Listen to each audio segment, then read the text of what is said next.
क्या आपके भी एक साइड में पेन होता है, कमर के या पेट के, और आप इसे इग्नोर करते हैं? ये पेन पहले हल्का था, फिर धीरे धीरे बढ़ जाता है। आप सोचते हैं ये शायद मसल पेन है या क्रैम्प पड़ गए हैं।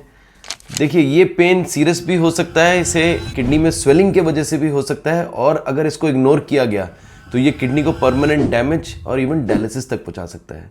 तो आइए जानते हैं किडनी में स्वेलिंग या हाइड्रोनेफ्रोसिस के बारे में। मेरे साथ मैं हूं डॉक्टर वेंकटेश, एक सीनियर कंसल्टेंट यूरोलॉजिस्ट, एंडोलॉजिस्ट और रोबोटिक सर्जन। मैं यूट्यूब और इंस्टाग्राम पे और फेसबुक पे एजुकेशनल वीडियोस डालता हूं अपने पेशेंट्स और जनरल पब्लिक के लिए। मैं एक मूर्ति के पास नोएडा एक्सटेंशन में प्रैक्टिस करता हूं। मेरे चैनल को ज़रूर लाइक करें, सब्सक्राइब करें, क्योंकि आप लोगों के ही प्यार से मैं और प्रेरणा लेता हूं और ऐसे वीडियो बनाता रहता हूं। तो बात करते हैं हाइड्रोनेफ्रोसिस या स्वेलिंग इन द किडनी के बारे में। देखिए, हाइड्रोनेफ्रोसिस यूनिलेटरल माने एक किडनी में भी हो सकती है, या बायलेटरल माने दोनों किडनी में हो सकती है। तो स्वेलिंग क्यों होती है? तक क्योंकि किसी ना किसी कारण पेशाब के रास्ते में रुकावट है। माने जो किडनी है उससे पेशाब की नली जा रही है, जो गुर्दे की नली यूरेटर होती है जो मसाने में जा रही है, और उसके बाद प्रोस्टेट और बाहर से पेशाब का रास्ता, इस पूरे रास्ते में कहीं ना कहीं रुकावट है। ये यूरिन कहीं ना कहीं से वापस किडनी के अंदर जा रहा है, जिसके वजह से ये स्वेलिंग हो रही है। तो सबसे ज़रूरी चीज़ है किसी भी बीमारी के लक्षण जानना, यानी क्या उसके सिम्टम्स होते हैं। तो पेन इन द बैक, एक तरफ पेन होना, नोजिया, वॉमिटिंग, पेन डल एकिंग भी हो सकता है या शार्प स्टैबिंग भी हो सकता है। आपको एब्डोमिनल क्रैम्प्स हो रहे हैं, आपको जी मचला रहा है, आपको हर चीज़ खाने में मुंह खट्टा सा लग रहा है, या वॉमिटिंग टाइप फीलिंग हो रही है, नॉजिएटिंग रहते हैं। इसके अलावा आपके यूरिन में ब्लड आ रहा है, या आपको पेशाब करने में दिक्कत हो रहा है, या बार बार यूरिन में इन्फेक्शन हो रहा है। तो ये सब कुछ कॉमन सिम्टम्स हैं हाइड्रोनेफ्रोसिस या किडनी में स्वेलिंग के लिए। क्या कारण होते हैं हाइड्रोनेफ्रोसिस या किडनी में स्वेलिंग के? सबसे कॉमन कारण जो होता है वो होता है किडनी स्टोन्स। अगर आपको किडनी में स्टोन है, या यूरेटर में यानी पेशाब की नली में पथरियां हैं, या वो अटक गई हैं, तो उसके वजह से आपको किडनी में स्वेलिंग आती है। यूजुअली दवाइयों से या लेज़र द्वारा सर्जरी करने से, जिसमें कोई चीराकाटी नहीं होती है, अगर आप उस पथरी को निकाल दें या वो स्वयं निकल जाए दवाइयों से, तो आपकी ये स्वेलिंग चली जाएगी और आप मच रिलीव्ड फील करेंगे।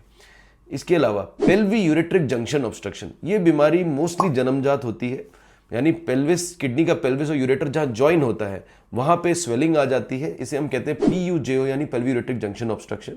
ये अक्सर जन्मजात बीमारी है, लेकिन काफ़ी बार 30, 40, 50 साल की उम्र में भी मालूम पड़ता है, जब वो स्वेलिंग बहुत बढ़ जाती है आपको, या इंसिडेंटल फाइंडिंग भी होती है। इसका सिंपल इलाज होता है, जिसमें मैं रोबोटिक द्वारा पैलोप्लास्टी करता हूँ। इसमें मेरे वीडियोस भी हैं, टेस्टिमोनियल्स भी हैं जो आप देख सकते हैं।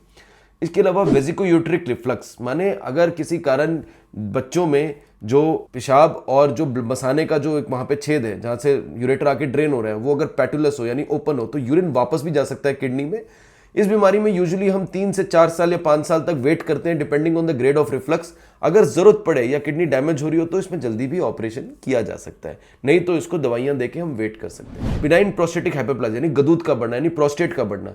प्रोस्टेट के बढ़ने से काफी बार यूरिन वापस किडनी में जा सकता है, और इसमें एक या दोनों तरफ सूजन हो सकती है। कोई यूरेटर में ट्यूमर हो, प्रोस्टेट में ट्यूमर हो, ब्लैडर में कैंसर हो, जो आपका पेशाब की नली को ब्लॉक कर रहा हो। इसके अलावा आपको अगर यूरेट्रोसील है, माने जो पेशाब की नली है वो ब्लैडर में प्रोट्यूड कर रही है और ऑब्स्ट्रक्शन कर रही है, या कुछ न्यूरोजेनिक या मस्कुलर डिसऑर्डर्स हैं जिसके वजह से यूरिन रुक रहा है और वो वापस किडनी में जा रहा है, तो ये कुछ कॉमन कारण होते हैं। देखिए, अगर आपको पेन है एब्डोमेन में या बैक में, और आप ऑर्थोपेडिक्स के पास जाके इसका हल नहीं मिल रहा, तो आप यूरोलॉजिस्ट से ज़रूर मिल सकते हैं अपने निकटतम। और इसमें हम कुछ simple taste like urine routine, ultrasound, KUB और CT स्कैन, ये करके हम जान सकते हैं कि आपको दिक्कत क्या है, कि आपकी असली प्रॉब्लम क्या है, किडनी में या गुर्दे में स्वेलिंग क्यों हो रही है। और किडनी फंक्शन टेस्ट भी हमको ये बताता है कि आपकी किडनियाँ कितनी काम कर रही है। अगर स्वेलिंग बहुत ज़्यादा है, माने हम स्वेलिंग को डिवाइड करते हैं माइल्ड, मॉडरेट, सिवियर, और उसके बाद जो किडनी पेपरीथिन पैरेन्काइमा यानी नॉन फंक्शनिंग किडनी। तो अगर इनमें से अर्लियर स्टेजेस में हम इसको पकड़े तो इसका इलाज बिल्कुल संभव है, और आपकी किडनी बचाई जा सकती है, और आपको डायलिसिस जैसे चीज़ों में जाने की ज़रूरत नहीं पड़ेगी। तो अगर आपके कोई भी रिपोर्ट में किडनी में स्वेलिंग आती है, कोई भी डाउट है, तो आप ज़रूर मेरे नीचे दिए गए नंबर पर संपर्क करें। मेरी टीम ज़रूर आपको मेरे से कनेक्ट कराएगी। Thank you.